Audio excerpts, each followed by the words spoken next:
মাখা মাঠে হঠাৎই ছুটে আসে এক পাগলা ষাঁড়, আর ঠিক সেই মুহূর্তেই শুরু হয় দম বন্ধ করা লড়াই। দড়ি হাতে তার পেছনে ছুটতে থাকে প্রতিযোগী, কারণ 1 সেকেন্ড দেরি মানেই সুযোগ হাতছাড়া, আর নিখুঁতভাবে ধরতে পারলেই বাজিমাত। তাই তো কে কাকে হারাবে সেটাই হলো আসল খেলা। এই রোমাঞ্চকর লড়াইয়ের মঞ্চ সাজানো হয় ফিলিপাইনের মাসবাতো দ্বীপে। এখানেই অনুষ্ঠিত হয় জনপ্রিয় রোডিও মাসবাতেনো, যেখানে ষাঁড়কে নিয়ন্ত্রণে আনার এই প্রতিযোগিতা এখন স্থানীয় সংস্কৃতিরই অংশ হয়ে উঠেছে। মাঠে নামলেই শুরু হয় আসল পরীক্ষা।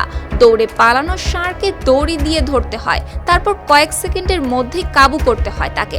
সময়ের হিসেব, শরীরের শক্তি আর ঠান্ডা মাথায় সবকিছুর সমন্বয় না হলে এখানে টিকে থাকা কঠিন। এই খেলায় শুধু পুরুষরাই নয়, অংশ নিচ্ছে নারীরাও। কেউ ভেটেরিনারি শিক্ষার্থী, কেউ বা ছোটবেলা থেকেই বাসায় বসে করছে অনুশীলন, কারণ তাদের লক্ষ্য একটাই, এই খেলায় নিজেদের যোগ্যতা প্রমাণ করা। অনেকেই জানান শুরুতে বলা হয়েছিল এই খেলা মেয়েদের জন্য নয়, কিন্তু মাঠে নেমে নিজেদের যোগ্যতা দিয়েই তারা বদলে দিয়েছে সেই ধারণা।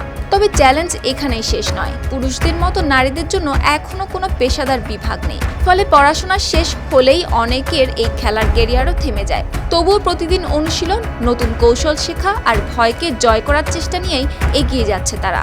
আর মাঠের বাইরের দর্শকরাও এখন মুগ্ধ হয়ে দেখে তাদের। অনেকেই পরিবার নিয়ে এসেছে এই খেলা দেখতে, যেখানে পাগলা ষাঁড়কে থামানোর লড়াইয়ের ভিতর দিয়ে তারা দেখিয়ে দিচ্ছে সাহস থাকলে অসম্ভবকেও জয় করা সম্ভব। সুপ্তি রায়, RDV।